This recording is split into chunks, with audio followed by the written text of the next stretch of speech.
Hockey Hangout. Today I'm here with my friend who just recently started a hockey YouTube channel, and his name is Nick Waterman. So today we're talking about some teams who we think will have a bounce back year next season. So I'm going to let him start with 3 teams that he thinks are going to bounce back this year. Okay. Nah, man, you start. Okay, thanks. So the first team I have here, the St. Louis Blues. They recently acquired Ryan O'Reilly, but they had to deal away some prospects and some draft picks, which was a somewhat questionable deal.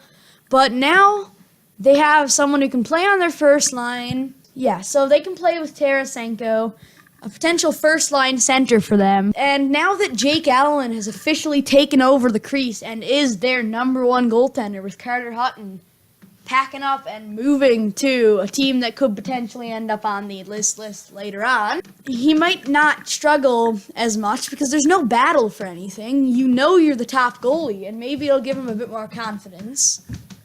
The second team I have here is the Calgary Flames. Calgary was expected to make the playoffs, but they missed by just a bit, and because he's a Calgary fan, I know this is hurting him. But they've got Johnny Gaudreau. They recently picked up Noah Hamnefin and Elias Lindholm for Dougie Hamilton. So they pick up 2 players who, if they're lucky, will become 3/4 of the player. Hanifin could become close to the player Hamilton was. And they also picked up Lindholm, who isn't a bad player. He could help them a lot. And, of course, they got Mike Smith. He dealt with some injury problems this year, but if everything goes well, he'll be back to full strength next year, and they will definitely have a shot at the playoffs. My final team on this list is the Arizona Coyotes. They have Antti Ranta, who had an amazing year this year, put up some great stats, great numbers.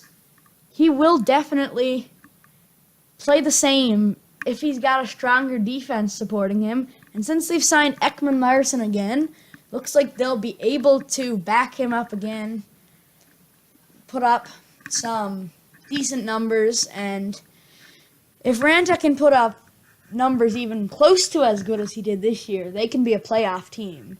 Because Matt Murray and the Penguins, Murray didn't put up great numbers, but they still made the playoffs. They've recently acquired Alex Galchenyuk, meaning they got another player that can potentially play on the first line. They gave away Max Domi, but Galchenyuk has a higher ceiling. If Galchenyuk reaches his full potential, he can be a lot better than Domi is. And, of course, they didn't really solve any of Montreal's problems by giving them Domi. They actually made it worse. But that's for another video.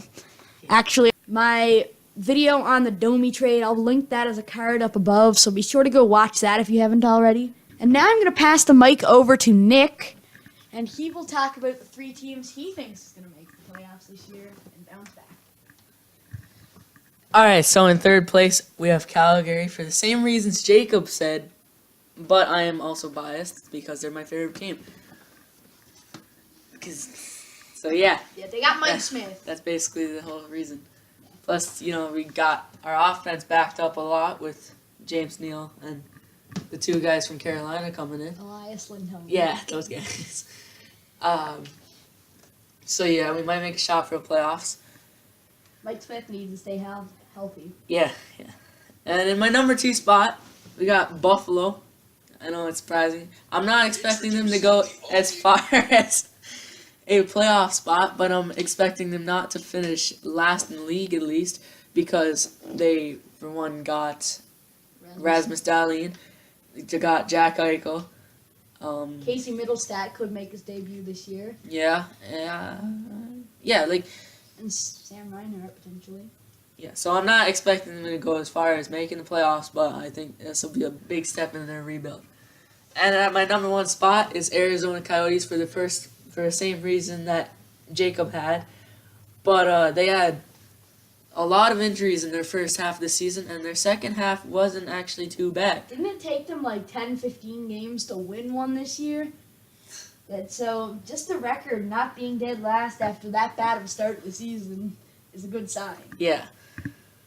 Yeah, that's my reasons behind every single team. So As you can tell, he's just starting this. His reasons were a lot less descriptive than mine. But I mean, yeah, thank you so much for watching. Be sure to subscribe to Nick. I'll put his channel in the description and in a card in the video starting right here.